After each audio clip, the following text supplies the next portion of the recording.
What's going on, guys? I'm William Craddock with Will to Win Gaming, and today I have for you 4 fundamentals to increase your win rate. If you stick around to the end of the video, I'll have a hidden bonus fundamental to make you that much better.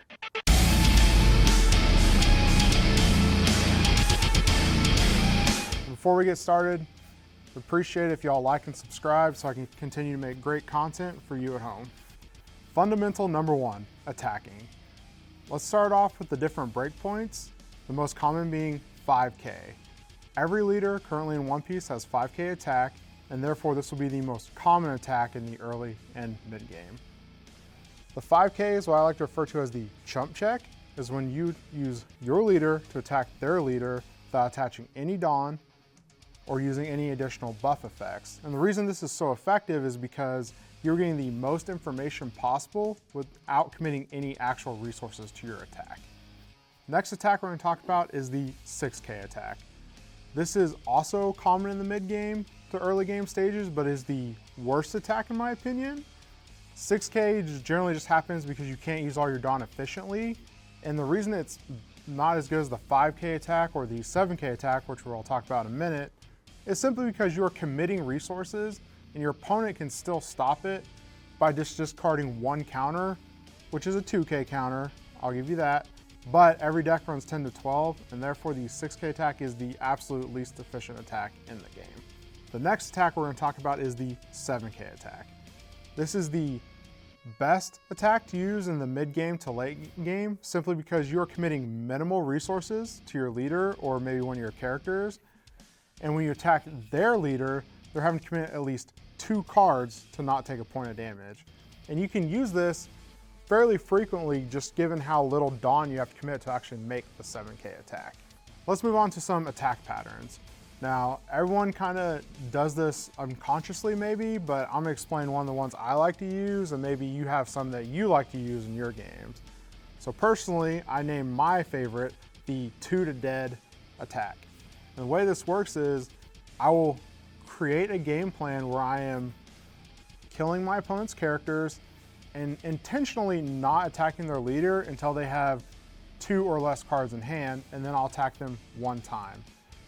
And I'll repeat that process until my opponent is down to 2 life, and then I might try to make a game-winning attack on the following turn, simply because now I know they're low on hand, I only have to hit 3 attacks to actually win the game, and that's just one of the more basic attack patterns you can use, but once you recognize it, it can be incredibly effective at ending a game whenever you want to.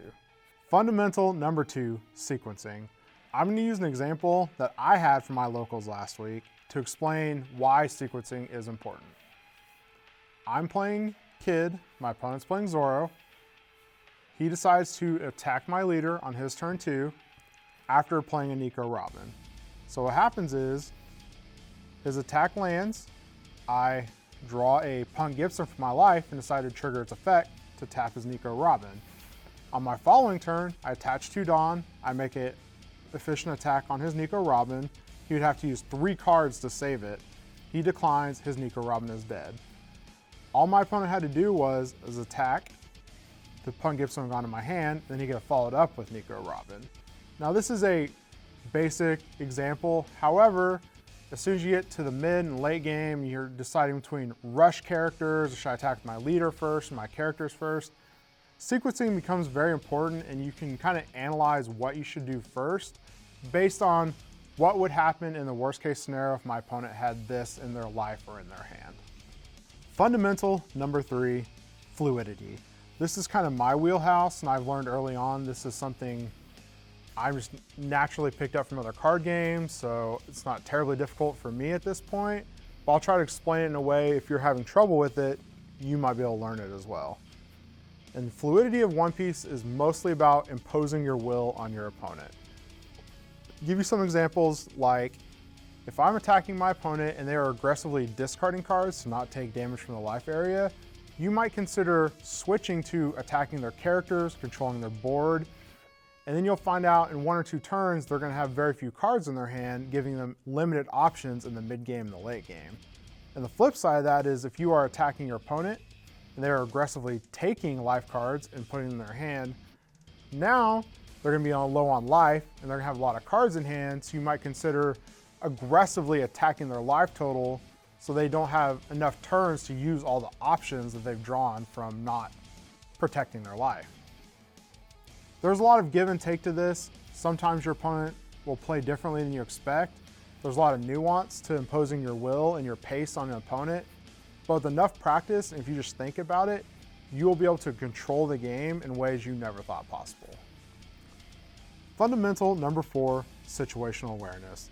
This fundamental is primarily about being reactive versus proactive, and a lot of it hinges on what is happening within the game. There's a lot of variation in every one-piece game, given matchups and card choices, and situational awareness is just the capability to apply the best decision in whatever situation happens, given it's either the worst situation you could possibly be in or the best.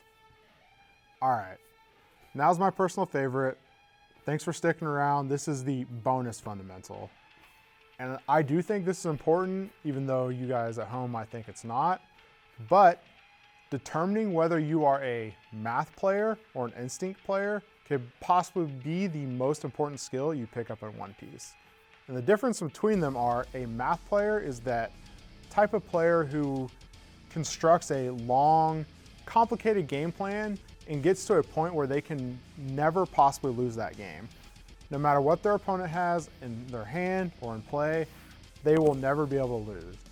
Math players tend to have good results at tournaments, but never really winning the tournaments. They'll get a top cut, they'll get a top 8, a top 4, consistent players, but math players tend to not spike big events. Now, my personal favorite is truly instinct players. We tend to do well at larger events. We might struggle more on the local level depending on how difficult the players are in that area. Instinct players tend to read situations very well. If I attack your leader and you discard one card to protect your life, I might be able to glean 1 or 2 cards in your hand, and over the course of 5 or 6 turns, I can kind of reverse engineer your entire hand just based on the way you play. Now there's a gradient to this. Most people aren't all math, most people aren't all instinct, but nonetheless, this is an important skill for you to learn. And once you do kind of determine what kind of player you are, it will make your games a little easier. Hey guys, thanks for sticking around the end of my video. Don't forget to like, subscribe, and share with your friends. And I look forward to bringing you more content in the future. Later. Hey, you're my director, so you can pause it.